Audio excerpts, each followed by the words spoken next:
Hey, what's going on, YouTube? Welcome to this week's episode of Tuesday Preppers, where we look at the news and we get some plans going for how we can start collecting some killer materials and some things that are going to help you out with upcoming content, more or less on a budget. And this week is no different. And we got a pretty slow week when it comes to like stuff that's going on. But there are technically 3 events happening that we can talk about. 4 if you count Dark Visions, but who does? Because Dark Visions is dumb. So let's talk a little bit about what's happening this week in the game. If we go to the events pane, we see a couple different things. We see 3 events right here. Trap in the Lusu Mines, Dark Visions, and Chronicle Battle. Trap in the Lusu Mines is actually 2 events in one. So let's take a look there first. Right here.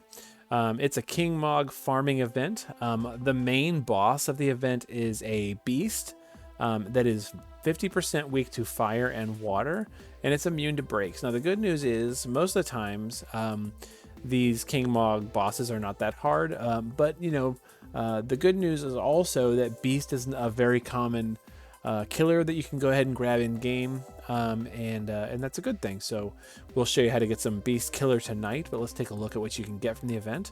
One of the things you can get is Blue Sky Bell Fran, whose sole purpose in this game is to use this cooldown ability that she gets as a Neovision's Awakened unit that boosts up the new Balthier unit for his LB. And so, there's some discussion going about like if you want 1 copy of Fran or 2 copies of Fran to like power up 1 copy of Balthier or 2 copies of Balthier. Who really knows? Choice is up to you. I'm probably going to just do 1 for the time being. But yeah, I don't plan on pulling for Balthier because he's mainly a Dark Visions unit and I don't really like Dark Visions. So there you go. But Fran, if you're into NVAs, she's got some things to add to your party, like a bow and a beast and bird killer when you're wearing a bow, and some stuff. Yeah, cool. And you get her for free. So go get her and get some tickets along the way and some fragments for her, and buy her stuff in the King Mog shop and level her up. There you go. We get an upgrade for her bow, the Sagittarius, which is kind of cool. And yeah, lots of bonus units you can bring, which is pretty nice. And here's Balthier and Ash, the new units. I'm not really a huge Final Fantasy 12 person. I do think that Balthier is probably the coolest character in the whole roster of characters you can get, but I'm just not really a huge Final Fantasy 12 fan. So here is the other battle that we can do, which is the Heinous Headhunters. It's beast human enemies. And I do say enemies because there's more than one of them. There's actually 4 of them in 2 phases. They're all weak to either fire or water, and you can break all of their defense and spirit. Now here's the catch. You do need to bring a team that can do this with no items in 5 turns or less across both phases, and it's a party of 4. So good news is you can bring whatever units you want, but you can only bring 4 of them if you want to get all the rewards. Do it over a couple of runs, or just 1 run. Choice is up to you. If you've got a nice strong set of units that can do this and do all the missions in once, you might as well try. I'm going to definitely do that and go from there. But this is these are usually pretty fun. You can get Lapis mystery crystals and more, it says. So that's exciting. Fire and water. I'm thinking Kaito. Maybe even Chizuru too. Or maybe if you want to go really nuts, you could do like a Tyvis thing or a Roberta thing. Lots of options for fire, but it doesn't need to be AoE damage. That's important because there's more than one. Okay. So on top of that, we've also got the upcoming Chronicle battle against Judge Geese or Gis or however you want to call it. I don't know. It's a farming one though, and you can get some stuff here. You can get some armor, but the really big treasure here is the Arcturus. It's the old original Balthier's TMR, which you can now upgrade to a 220 attack two-handed gun with a lot of good stuff for various Balthier units. But it's still pretty nice little gun. So this is an exciting one to pick up. So there you go. It's a human with 50% fire and water weakness, and it's vulnerable to defense and spirit breaks. So Fire and water is a theme throughout the entire event, and humans and beasts are a theme throughout the entire event. So let's take a look at some human and beast killers. Notice I'm not even going to talk about dark visions because I don't really think it's... I mean, I think you can prepare for it. We'll go ahead and talk about it. I didn't create a pain for it. You know, we know that there's a water and darkness, an ice and lightning, a wind and light, a fire and earth, and 2 master's domains that you can use whatever you want. From the monthly preview, we know... where is it? Monthly preview.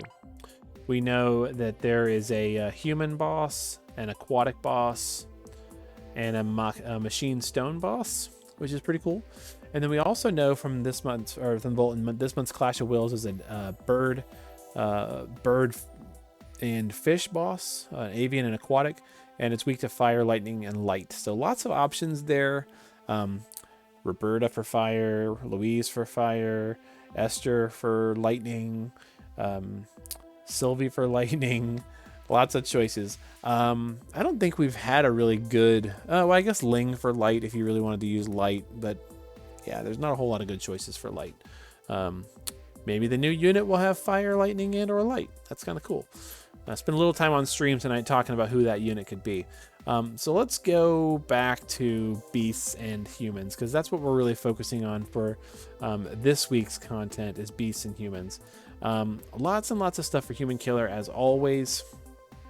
Probably my favorite pickups are the Mask of Ashura, the Cross Aigayan arm are the best ones, you know, for trial rewards.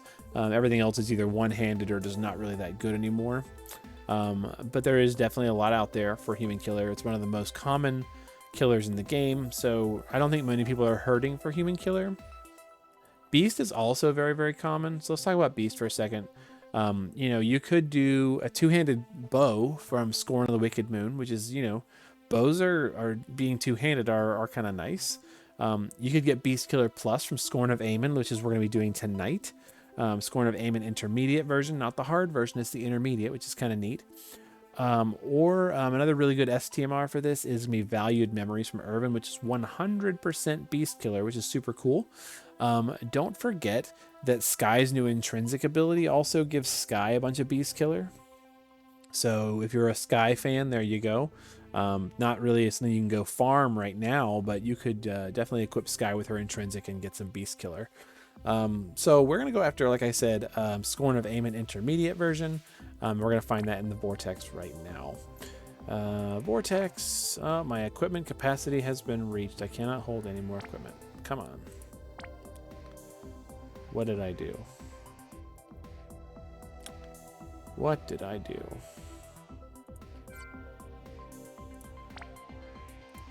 Always when you're sitting here on camera, right? Go ahead and expand. There we go. We'll go to the Vortex. I don't even know where I got a piece of equipment from. Who knows? Chamber of the Fallen. It's Aemon. So here we go. Intermediate version. So we're taking, as we try to do in the new format of these videos, is to take the EX squad. These are all units that you can get from the EX coin shop in the special shop that you can get to in the bottom of the screen. And in this particular one, we're doing an extremely streamlined rundown version of this fight with just 3 units. They are, you know, geared for different things. We'll talk a little bit about it. So for Beatrix, it does not have anything in the base form, in the shift form. Just has a bunch of resistances and some spirit. You know, Aemon throws around a lot of magic, so you want to be able to absorb the damage and mitigate the damage and absorb damage that's like non-elemental. So, you know, she needs some spirit and some resistances. That's really about it. She does do some really cool stuff in this fight that's going to help us out, which involves reflecting as well as covering magic. So she's a really nice pickup for this. You can grab her in the EX coin shop. She's super, super valuable as a tank. And she's also going to be doing some chaining for us on the last turn.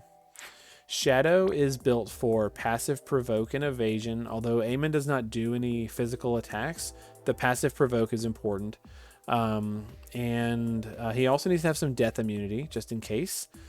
Aemon can cast death after crossing certain thresholds, so that's important. But passive provoke is the main thing. that we have going on here.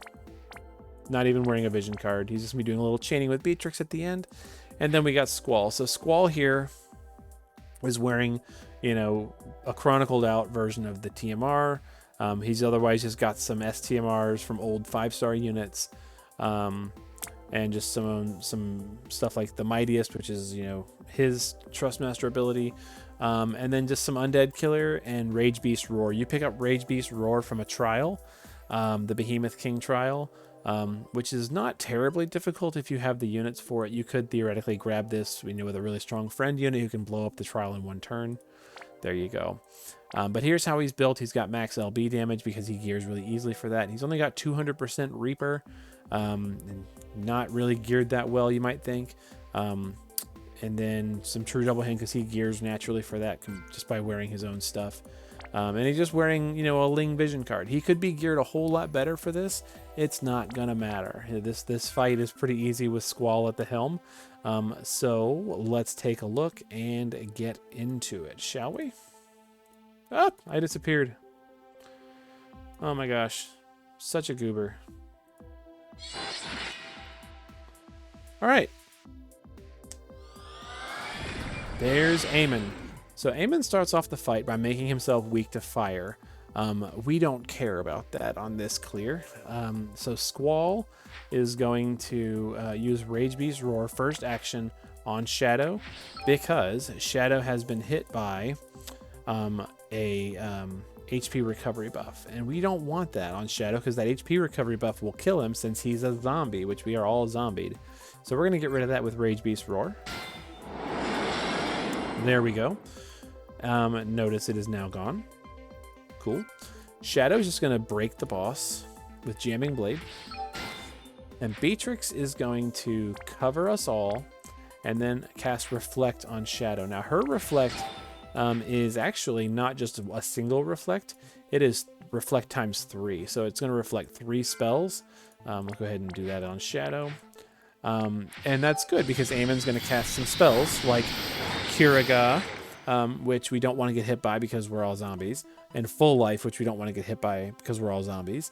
And that's going to provoke, he's provoking it, so it'll hit him and bounce off and hit Aemon instead. You can either reflect his magic or seal his magic, and otherwise, there you go. So there's Regen, there's Kiraja, and Beatrix is covering the Quake. There you go. We're totally fine. Now, we're actually just going to do the same thing. We're just going to go ahead and get rid of Rage Beast Roar to get rid of the 1 stack of Reflect that he has left. Okay. We're going to jam the boss again. And this time, Beatrix is going to do Reflect on Shadow and Reflect on Squall, just in case to remove any chance that something bad is going to happen to Squall.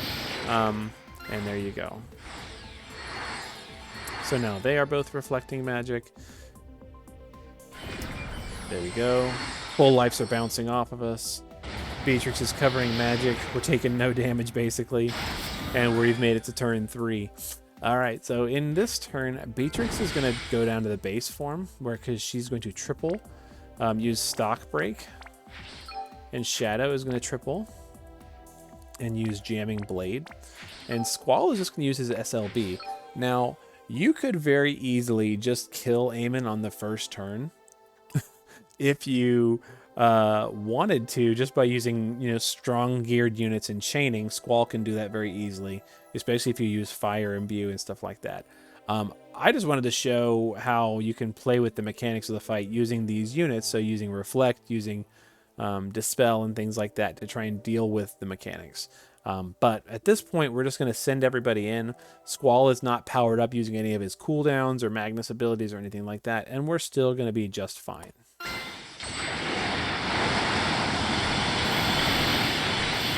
There you have it.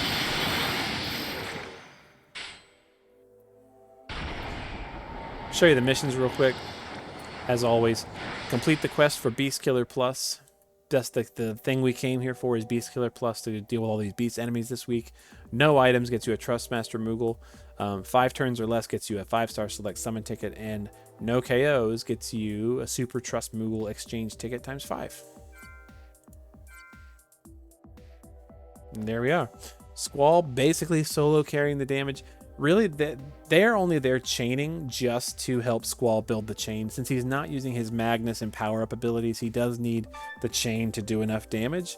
But if you do use his power-up abilities and use Fire Imbue and take care of the boss's the weaknesses and stuff like that, Squall can actually do this damage completely on his own without any chaining if you gear him right.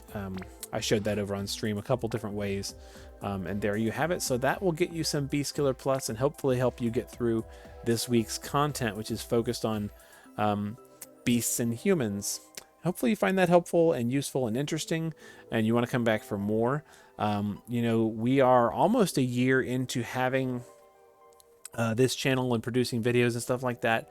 And we're getting really, really close to that 500 goal. So if you see this and haven't followed yet, definitely send a follow, a subscribe here on YouTube. It's really motivating me to get to that 500. I'm really excited about getting there, and just kind of reaching that personal goal that I have for the year, which is super exciting. We're about 3 weeks away from me having been running this channel for a year. So yeah, I would love to grab a few dozen followers in the next couple of weeks here, and reach that goal. But thanks so much for hanging out and sticking with me for this long, and we'll see you guys in the next video on Thursday, maybe even Friday. You know, Thursday is definitely new content night, so we'll go over on Twitch and do all that stuff on new content night over there. But for now, you guys take care and be good to each other, and we'll see you in the game, and go get you some Beast Killer, okay? All right.